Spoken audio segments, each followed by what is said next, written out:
Hey guys, welcome to my new video. So today we are discussing about the cryptocurrencies. हम लोग बहुत सारे asset class के बारे में बात कर चुके हैं, FD, real estate, stocks, mutual fund. अब हम लोग के पास सबसे ज़्यादा वॉलेटाइल रहता है और सबसे ज़्यादा रिटर्न जो दिया है पास्ट देखा जाए तो 15 ईयर्स से। जैसा कि आपको पता है कि क्रिप्टो करेंसी जो कि कॉइन्स रहता है जो कि एक्सचेंज करते हैं, जिसके थ्रू ब्लॉकचेन के थ्रू होता है। जैसे सबसे मोस्ट फेमस कॉइन है बिटकॉइन है, इथेरियम है, फिर बहुत सारे ऐसे कॉइन है जिसके ब्लॉकचेन में रहता है और इसको पता नहीं कौन बनाया है। एक बिटकॉइन का तो एक नाकामुरा करे कोई है वो बनाया है, लेकिन इसका सबसे ज़्यादा रिटर्न भाई 2010 में ये कम से कम ये बहुत कुछ डॉलर में था, और आज ये देखेंगे तो हम लोग 1 लाख, और 1 लाख नहीं, 1 लाख डॉलर के पार चले गई है। 1 लाख डॉलर तक है इसका रेट, मतलब वोलाटाइल है काफ़ी।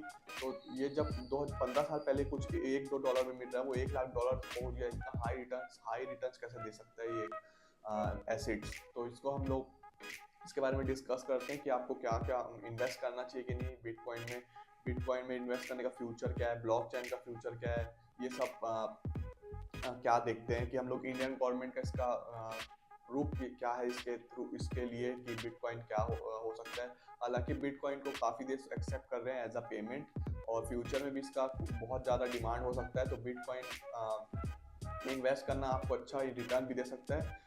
बिटकॉइन हो गया, बहुत सारे और अलग अलग टाइप के कॉइन है, बिटकॉइन, इथेरियम, सोलाना, मैट्रिक, बहुत सारे शिबा इनू जो, और डॉज कॉइन जो इलॉन मस्क का है, मतलब जो वो ट्वीट करके काफ़ी उसको मतलब बढ़ा देते हैं, कम कर देते हैं। तो काफ़ी बड़े बड़े मतलब बिलियनर्स का उसके तरफ कुछ पॉजिटिव और नेगेटिव दोनों तरह का इम्पैक्ट है।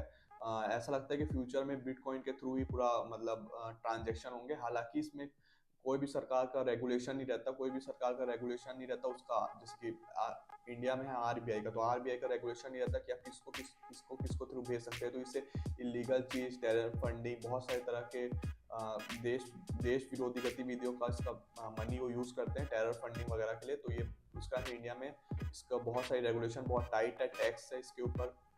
हालांकि इसके आपको अगर इन्वेस्ट करना है तो आप सबसे पहले बाइनेंस है जो कि मोस्ट मतलब ट्रस्टेबल प्लेटफॉर्म है, लेकिन वो थोड़ा सा मुश्किल है उसको यूज़ करना। तो आप इंडिया में कॉइन DCX का इस्तेमाल कर सकते हैं। कॉइन DCX में आप bitcoin, Ethereum, Solana, Shiba Inu, Doge coin, ये सब आप खरीद बिक्री मतलब लेन सेल और बाय एंड सेल कर सकते हैं, जिससे आप इन्वेस्ट भी कर सकते हैं अगर आप चाहें तो। क्योंकि इसका मार्केट काफ़ी वोलाटाइल रहता है, काफ़ी हाई रिटर्न देता है, और ऐसा भी हो सकता है रिटर्न दिया और लॉस भी हो सकता है, क्योंकि बहुत ज़्यादा वोलाटाइल रहता है इसका नेचर।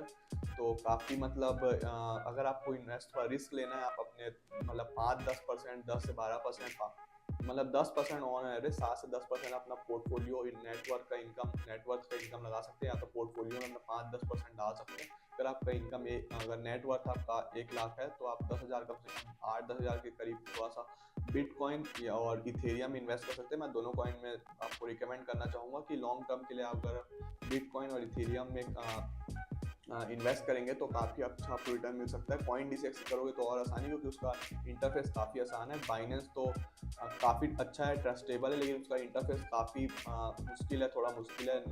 न्यू कमर्स के लिए थोड़ा सा दिक्कत हो सकता है। तो कॉइन DCX काफ़ी अच्छा है क्रिप्टो बाय एंड सेल करने के लिए। अगर आप क्रिप्टो में इन्वेस्ट करना चाहते हैं तो अगर आप उसमें इन्वेस्ट कर सकते हैं, और रिटर्न अगर आप लंबे समय के लिए होल्ड करेंगे तो काफ़ी अच्छा रिटर्न भी बन सकता है।